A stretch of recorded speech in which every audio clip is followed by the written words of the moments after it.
Federal government appeals for patience as citizens scramble for new Naira notes. Many trapped as building collapses in Gwarimpa, Abuja. And away from Nigeria, Australia to remove British monarchs from banknotes.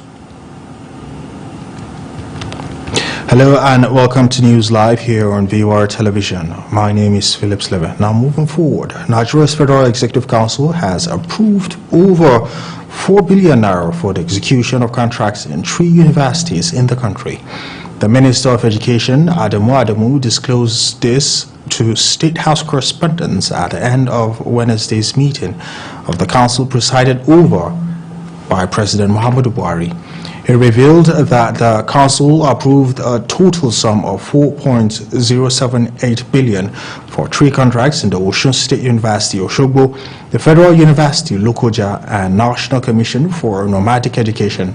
Adamu also disclosed that the council approved a memorandum that sought to take over of the David Umahi University of Medical Sciences, Ebonyi, by the federal government, as well as the change of the name of the institution of David Umahi Federal University of Health Sciences. The minister said the council has already approved a draft bill for the remaining of the university as well as its transmittal to the National Assembly for enactment into an act. The Nigerian government says it is deeply worried over the difficulties citizens are facing over having access to redesigned Naira notes. The Minister of Finance, Budget and National Planning, Zainab Ahmed, made this known on Thursday at the weekly ministerial briefing organized by the Presidential Communication Team. She called for calm and patience among citizens as the hitches they are facing are only temporary.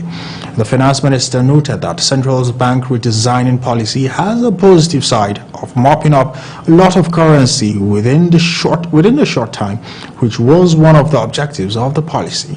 She further disclosed that the Ministry of Finance has some level of supervisory role over the Apex Bank. Now, on the site incident, a building under construction has collapsed in Gwarimpa, a large estate located around 20 minutes from the heart of Abuja. At around 11 o'clock a.m. today, the 4-story building across from the junction of 7th Avenue collapsed. Some construction workers and food sellers were trapped inside the structure, which is around 200 meters from Galadima Gate. However, with large earth movers and other such equipments, emergency personnel arrived at the area right away to control of the situation and manage the crowd.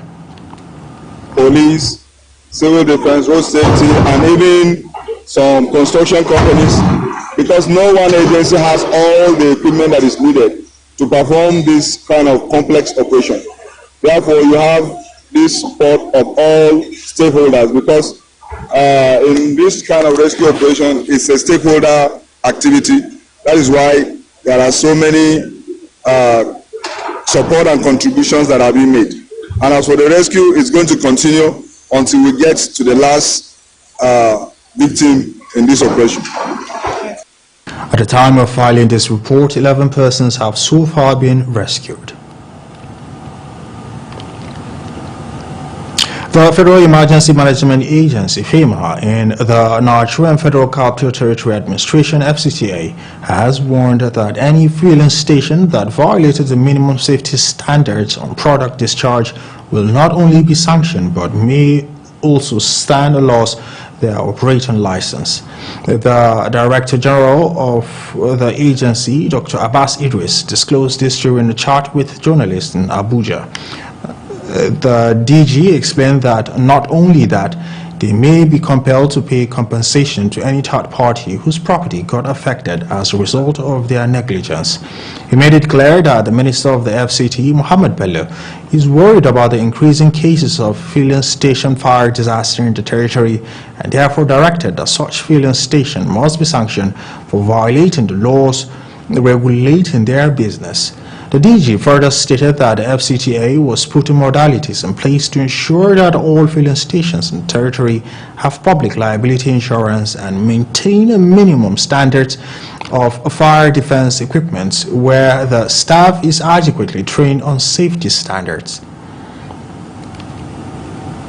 Troops of one mechanized division of the Nigerian Army on Thursday rescued 30 people who were kidnapped by bandits in the Gwari local government area of Kaduna State. According to a statement by the Acting Deputy Director of Army Public Relations of one mechanized division, Lieutenant Colonel Musa Yahaya, the troops engaged the bandits who were kidnapping commuters at Manini village along Kaduna-Gwari Road. The troops who were escorting the Chief of Defense Training and Operations, Major General S.E. Udonwa, who was on operational visit to Operation World Punch headquarters in Gwari, overpowered the bandits during a gun duel, thereby forcing the criminals to withdraw in disarray. During the encounter, the troops rescued 30 kidnapped victims, recovered 2 motorcycles, and immediately cleared the highway for the free flow of vehicular traffic. The rescued victims were escorted to Udawa and Gwari to continue their journey.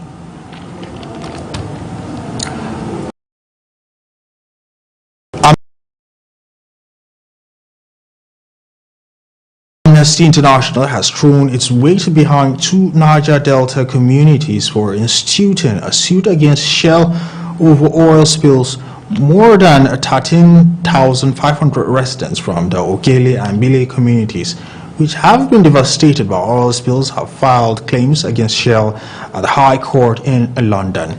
They asked that the company clean up oil spills which they say have wrecked their livelihoods, poisoned their wells, and polluted their lands and water, which means they can no longer farm or fish or move Amnesty International. The move Amnesty International has backed. Another Niger Delta community, Bodo, had, with the help of Amnesty International, taken legal action against Shell over 2 massive oil spills in 2008 and 2009. Shell eventually admitted it and had made false statement about the size of the spill and settled out of court, paying the community £55 million in compensation. Now we'll go on a break, and when News Live returns, we'll be looking at the Independent National Electoral Commission, INEC, has reacted to the most recent attack on its facility in Anambra. We have details of this and more after this break.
Tat Fragrance, the new luxury fragrance for men and women.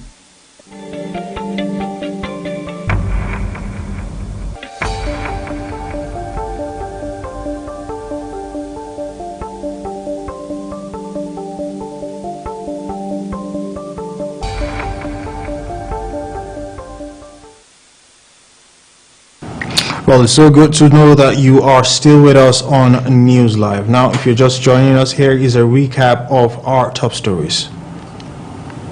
Federal government appeals for patience as citizens scramble for new Naira notes.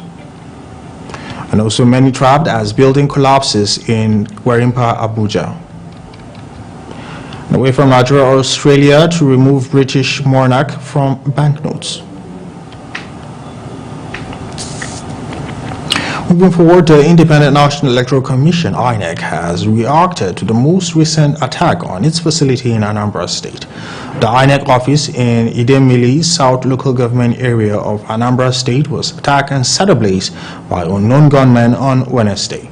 A report released by the resident Electoral Commissioner, Anambra State, Dr. Queen Agu, indicated that the building was substantially damaged with all furniture and other items destroyed, including non-sensitive materials. The report, however, said the uncollected permanent voters' cards were not touched because they were kept in the fireproof cabinet. A statement by Festus Okoye, this National Commissioner and Chairman Information and Voter Education Committee, said the destruction appears to have been coordinated by an Inobi police station in the local government area was similar attack.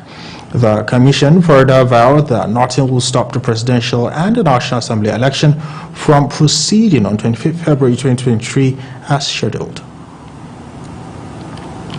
Now, with less than 25 days to the general elections, religious leaders have called on Nigerians to see the polls as a time of peace and not war.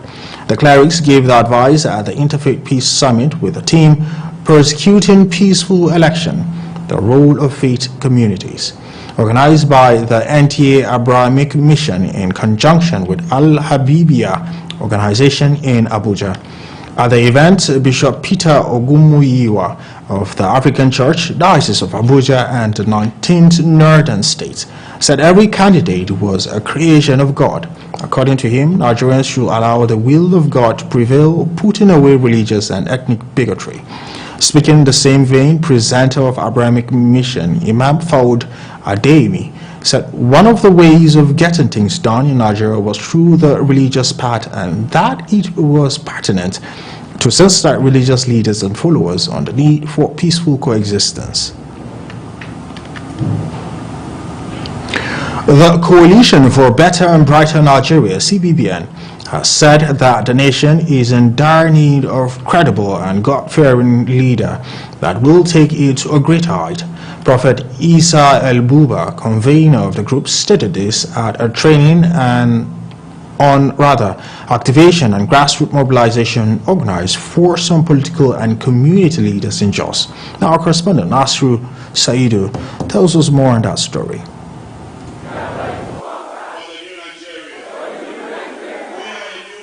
This gathering is by the leaders of Coalition for Better and Brighter Nigeria, led by Prophet Isa El-Buba. The cleric who decries the height of bad governance in Nigeria says his group declared its support for Peter Obi, the presidential candidate of the Labour Party. I am a clergyman. My area of jurisdiction is the preaching of the gospel. But what is the gospel? It's the good news. Why am I going on this political platform? Because we must get things right for the first time. After 62 years of pain, 62 years of clueless leadership, 62 years of people that are not supposed to be our leaders leading us. How can you have a nation of brilliant people and do-lats are the one leading? We as CBBN want to see the birth of a glorious nation. And so we are here to say that Peter Obi and Gatti will be the president of Nigeria. Some leaders of the group say Peter Obi remains the only man qualified to save Nigeria. This training is to galvanize the 40 million people, that have believed in the new Nigerian project. Just to reawaken us, to refreshing us, and to commission us to duty because as we live here, we're going to every look and county of this nation, to all the wards and the polling units, to get Nigerians ready, prepared towards 25th of February, where there will be an emergence of a new nation by voting His Excellency Peter Obi and Dati Ahmed. And today, Afenifere is here just to partner with the BBM to see how we can be able to achieve that collective responsibility for a new Nigeria. Peter Obi is a credible person, a credible candidate, that everyone should patronize at this point in time. It is few days to the 2023 general election, and CBVN Group believe that Peter Obi will win and save Nigeria. Nasru Saidu, VOA TV News, Jos.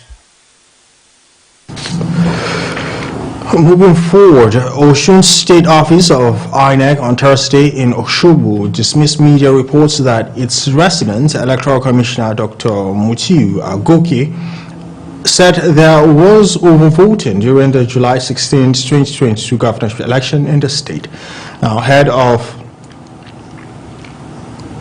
the Department of Voter Education, Publicity and Inclusivity in the office, Adewale Francis, stated that the overvoting statement credited to Dr. Agboke was incorrect and mischievous. Recall an election petition tribunal led by Justice Tarste Kume nullified the election of Governor Ademola Adeleke of the People's Democratic Party on January 27, 2023. It declared that Boyega Ayetola of the All Progressive Congress was the actual winner of the election. It declared also that there was overvoting in 10 of the 30 local government areas of the state during the election.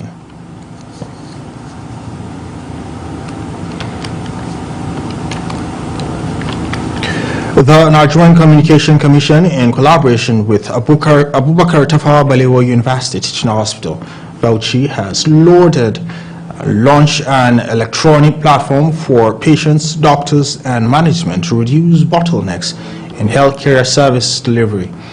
The Chief Medical Director of the hospital, Dr. Yusuf Jibril, at the official launching of the platform, says the platform is an e-mobile web solution that links a patient's-based mobile health application with a hospital or doctor-based information management system, which will ease some of the difficulties faced by healthcare providers, patients, as well as their relatives.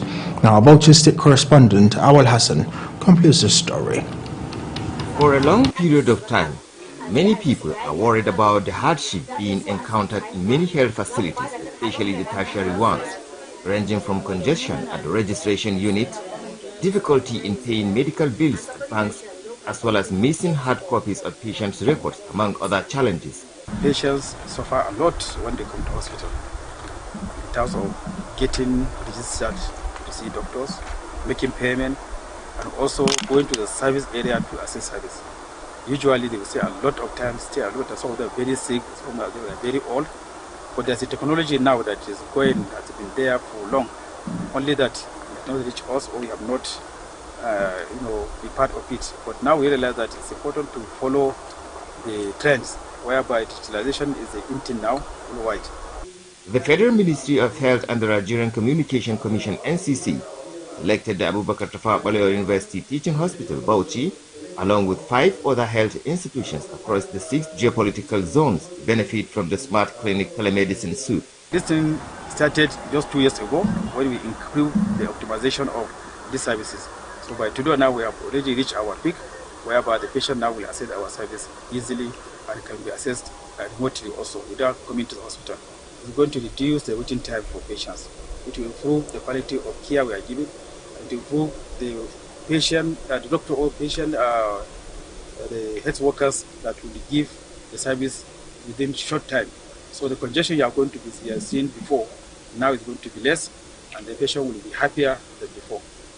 I also commend Nigerian Communication Commission (NCC) for choosing to partner with ATBDH with their e-health solution right. On the relevance of the platform towards improving healthcare service delivery, Dr. Abdul Hafiz is the lead implementer of the Smart Clinic across Nigeria and sheds more light on how the system works. It's a mobile app and a kiosk self-service that allows patients to access the hospital directly.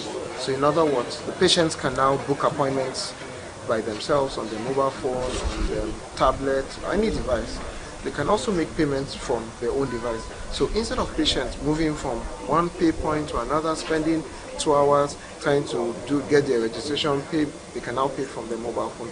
And once they make the payment, it automatically synchronizes with the hospital account system so that they can also have access in the lab. So even pharmacies.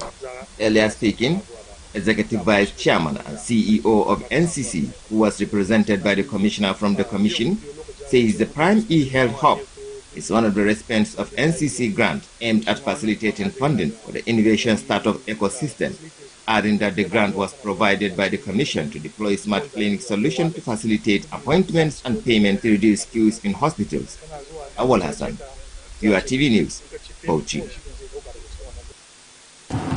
Now, Governor Babagana Umar Zulum has said his administration will conduct promotional examination for civil servants soon. The governor stated this at the first international conference of the Faculty of Management Science of the University of Maiduguri. Now, our correspondent Beatrice Kurutsi has more on this report. The international conference connecting other institutions across Africa was tagged Revolutionizing Management Skills for Economic Advancement and Capacity Building in a Challenging Environment. The conference, which featured financial experts, educationists, and stakeholders from within and across the university, is to enhance capacity management skills to effectively deal with the current global phenomenon crippling economic development. Most of the resource persons who spoke observed that bad leadership, corruption, cybercrime, among others, could affect leadership in challenging environments under rapidly evolving global technology. I carefully said organized corruption. Some of you may ask what is this organized corruption? And is corruption organized? These days it is before you fish out what is the corruption, it's a very difficult task.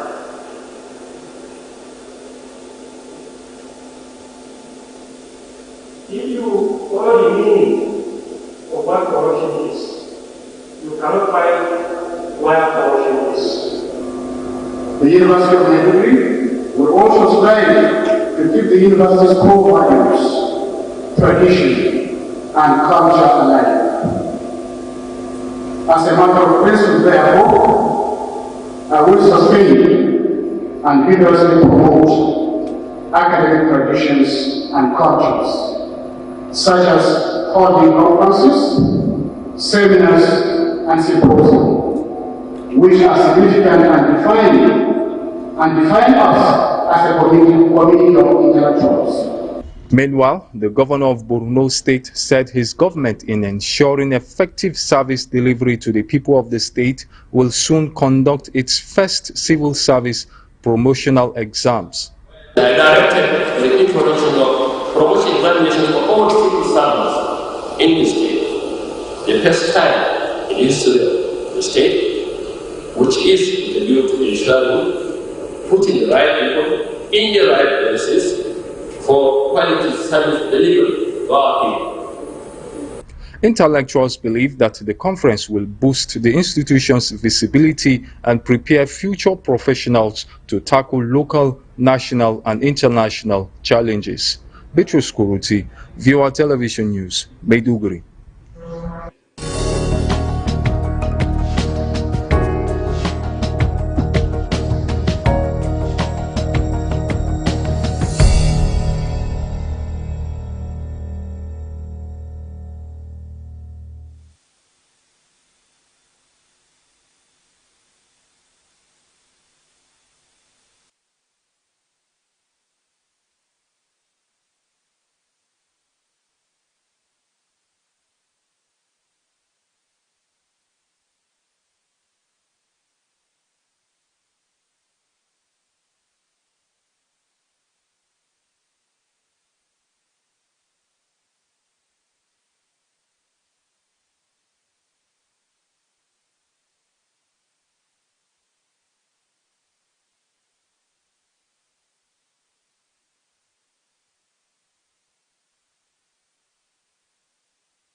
and the Nigerian Financial Intelligence Unit to address the issue of the sale and abuse of new notes in the country.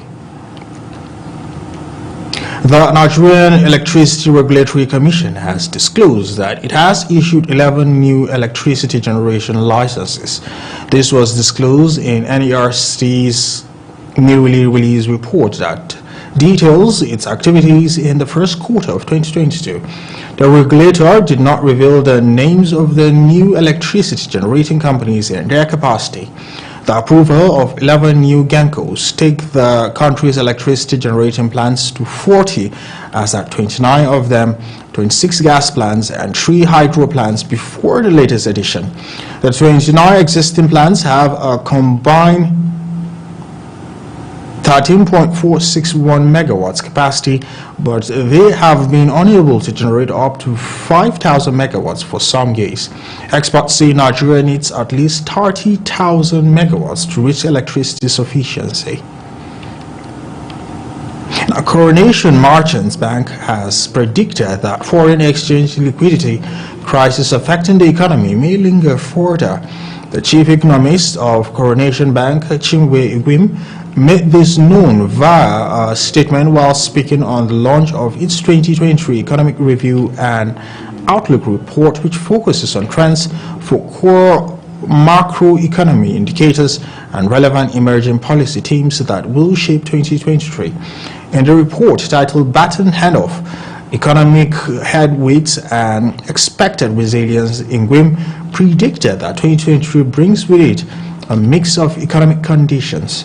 He stated that the current inflation trend between persist in both advanced and emerging economies. Now, however, Igwim explained that the implementation of the recent Naira redesign policy could assist with abating the inflation risk. The Nigerian National Petroleum Corporation Limited, NNPC Limited, and Adax Petroleum Development Nigeria Limited have amicably terminated their 24-year production sharing contract relationship after fulfilling closing obligations. In a statement issued by Garba Muhammad, Chief Corporate Communication Officer, NNPC Limited, confirmed that both companies reached an agreement after proper negotiation. According to Muhammad, NNPC has taken necessary steps to take over the assets and oversee a clean, amicable, and speedy exit for Adax Petroleum Limited, and will operate the assets on interim basis as a first step. Subsequently, appoint a competent replacement PSC contractor. He added that NNPC Limited continues to maintain the concessionaire of the assets in line with extant laws and regulations.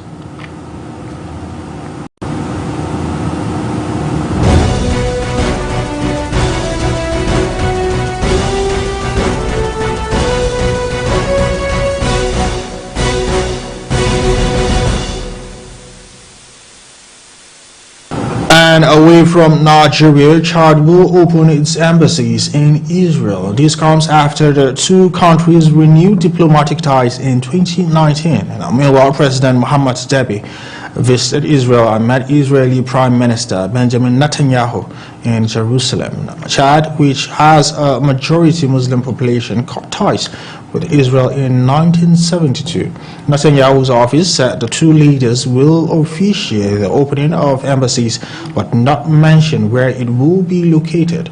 Although most countries have kept embassies in Tel Aviv, in recent years Israel has made a big effort to improve diplomatic relations with several African.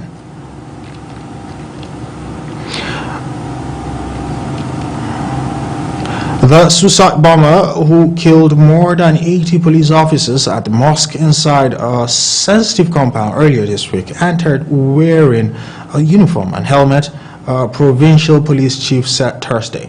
Hundreds of police were attending afternoon prayers inside what should have been a tightly controlled police headquarters in the northwest city of Peshawar on Monday when the blast erupted, causing a wall to collapse and crush officers. Authorities are investigating how a major breach could happen in one of the most sensitive areas in the city, which houses the intelligence and counter-terrorism bureaus. It is Pakistan's deadliest assault in several years and worse since the violence began to resurge in the northwest bordering Afghanistan after the Taliban seized power in Kabul in 2021. Meanwhile, police officials have revised down the death toll, putting it at 83 policemen and 1 woman civilian after saying there was confusion in registering bodies. Australia will erase the British monarch from its banknotes, replacing the late Queen Elizabeth II's image on its $5 note with a design honoring indigenous culture, the central bank said on Thursday. The decision to leave her successor, King Charles III, off the $5 notes means no monarch will remain in Australian paper currency. The Reserve Bank of Australia, RBA, said it will consult Indigenous people on the new design that honors the culture and history of the first Australians. Australia, let's have some Indigenous culture on our note and let's showcase who we really are. It's not about the Commonwealth anymore. I think that's excellent. We're in Australia, we need to be a republic. We've got nothing to do with the monarchy, we've got nothing to do with that family in Scotland or England or wherever it is. We are Australians. Queen Elizabeth's death on September 8 last year was marked by public mourning in Australia, but some indigenous groups also protested against the destructive impact of colonial Britain, calling for an abolition of the monarchy. Hamas Islamists who govern Gaza began demolishing 62 houses at Al-Shati refugee camp as they widened Territory Main's coastal road.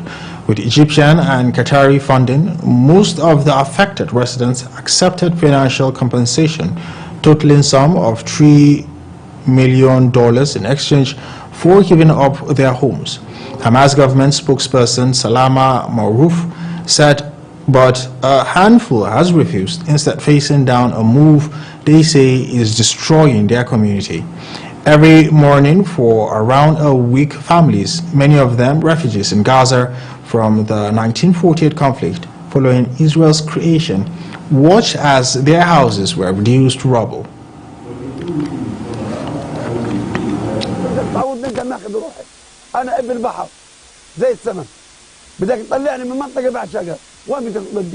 لا يمكن يعني أنا كمواطن مش متصور اللي بيصير إنك تهجرني وتطلعني.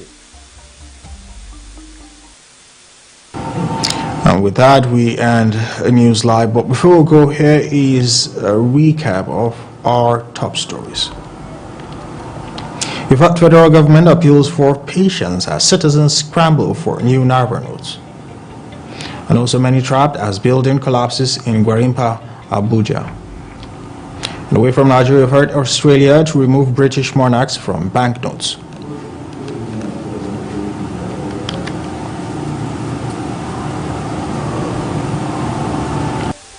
Well, that's all we have for now. My name is Phillips Living. Do have a great evening.